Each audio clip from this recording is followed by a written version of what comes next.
Weren't the Middle Ages a fun time to be in? What with all of those wars, plagues, and wacky science, it's a miracle anybody survived to tell us about the good old days. When men were men, and it was socially acceptable to wear a skirt and tights in public. But I digress. In the world according to Assassin's Creed, the old days were a little bit like this. Assassins, good. Crusaders, bad. Power for the sake of power, really bad. And with that premise in mind, it's time to fire up your Xbox 360, PlayStation 3 and Windows PC, and do a leap of faith into the world of the Middle East in the year 1191. The story of Assassin's Creed is sort of a sci-fi conspiracy tale mixed with revisionist history. Whilst you play most of the game as Altaïr, a disgraced assassin, you're really only reliving his memories through Desmond Miles, his present-day descendant. Desmond has been kidnapped by a pharmaceutical company, which is really a front for something much more sinister. Those multivitamins you're taking? They'll kill you within the week. Desmond is forced into the Animus, a machine which allows him to relive the memories of his long-dead ancestors. You see, the people at Giant Evil Corp think that Desmond's ancestors know the location of a secret treasure which will allow them to control all mankind. Of course! And if they just poke around in Desmond's head for long enough, they'll be able to get exactly what they need. Once you climb into the Animus and take control of Altaïr, the game starts off with a very important mission. Your job is to assassinate an important crusader, a close advisor to King Richard. Altaïr, being a cocky bastard, decides to screw stealth, saunters right up, and tries to poke him in the eye. Sadly, the Crusaders who say "ni" don't take too kindly to this, and a fight breaks out. Altaïr escapes, but one of his fellow assassins dies whilst another one is severely wounded, and upon returning to his master in shame, Altaïr is stripped of his rank and sent on 9 separate missions in order to reclaim his honour. Of course, the men he's sent to kill aren't your average slave traders and warmongers, and it soon seems that something much bigger is afoot. As Altaïr and Desmond get closer to figuring out what's going on, the story starts to get interesting and really draws you in. For a little while at least. You see, though the first few assassination targets turn out to be fairly complex individuals who might not have deserved their sudden demise, later in the game, all of that characterization gets thrown out the window, and your targets revert to being power-hungry jerks who definitely got what was coming to them.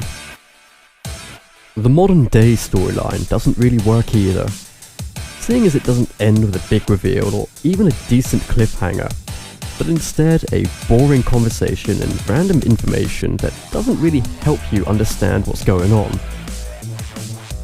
I know they wanted to leave the game open for a sequel, but this feels more like a case of some new intern accidentally took the disc off to make a gold copy right as the developers were making a real ending, and nobody could stop him in time. Or that's what I like to think happened anyway, because it's the only way I can excuse a game that had so much promise in the storytelling department, only to let me down so badly after so much great build-up. To an assassin, knowledge is power. And before Altaïr can perform an assassination, he has to gather information about his targets. Now you see, if they'd told me in school that if I pay attention I get to stab people in the neck for a living, that might have been more interesting than the bullshit that we're all going to need everything from Year 9 maths class in the real world. Anyway, information gathering includes activities like roughing up people who know the person you're hunting, meeting with informants, and pickpocketing messengers to get secret details. You can also climb tall buildings to get the lay of the land, and rescue citizens from guardsmen, in exchange for their help later on when you're being chased down like the filthy murdering murderer that you are.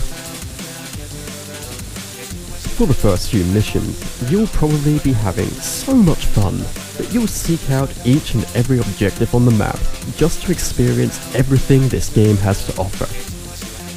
But around 4 or 5 missions in, the sad reality sinks in that you've just spent 8 hours doing the same thing over and over and over again, and that's where some of the magic starts to wear off.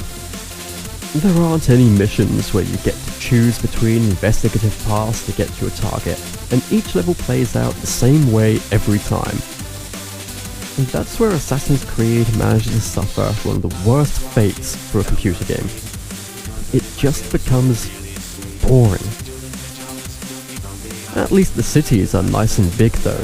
You can easily kill time scaling buildings, dropping from rooftops that scare little children, and even pick fights with guards just for fun. Now it's a good idea to just cut loose once in a while, because that helps keep your mind off of the repetitiveness of this game. The control scheme for Assassin's Creed is pretty ambitious. Each face button on the controller is assigned to a different part of the body: head, legs, and each arm. It sounds a little complicated on paper, but it's surprisingly intuitive, and it takes you no time at all to start navigating crowds, running from guards, and getting into the kind of epic sword fights that inevitably make small children injure themselves trying to replicate with pointy sticks. Where it starts to fall apart though, is the free running mode, especially if Altaïr is being chased. You see, normally, Altaïr saunters along in low profile mode, where he'll walk slowly, gently push people out of his way, and pretty much tries not to draw attention to himself. As long as you stay that way, it's less likely guards will recognize you and attack, leaving you to come and go as you please. But things take a dive in high profile mode. This is the mode you use to attack and use all those fancy acrobatic maneuvers. By holding down the high profile button, our favourite master of the Poke of Doom will start to jog through the streets. And then holding down the legs button at the same time lets him sprint, run up walls, and parkour his way from roof to roof. And it's really enjoyable when it works. There are a ton of flaws that everyone will fall victim to.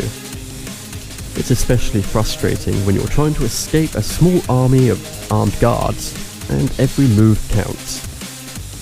Frequently when you're running from danger, you'll accidentally run partway up a wall with no handholds, or grab a ledge you didn't mean to, costing you precious time and letting those soldiers score some cheap shots while you try to face the right direction to continue running away.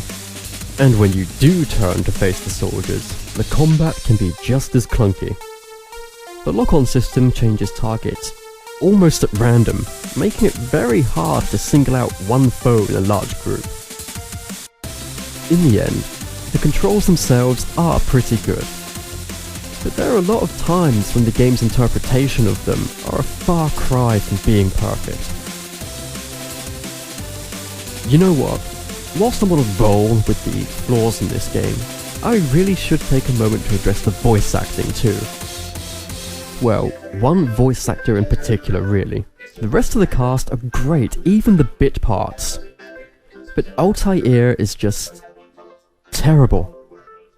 Nearly all of his lines are delivered in an almost robotic tone that makes him sound like somebody who's either hypnotized or deeply indoctrinated by someone else. It is fairly ironic that the most free-willed character in this game is the one who sounds the most like a slave. And it really does stand out in contrast to the exceptional job that the rest of the cast deliver. I remember waiting a long time to be able to play Assassin's Creed, hearing about how awesome it was, and it certainly looked amazing. And it did blow me away for the first few hours at least.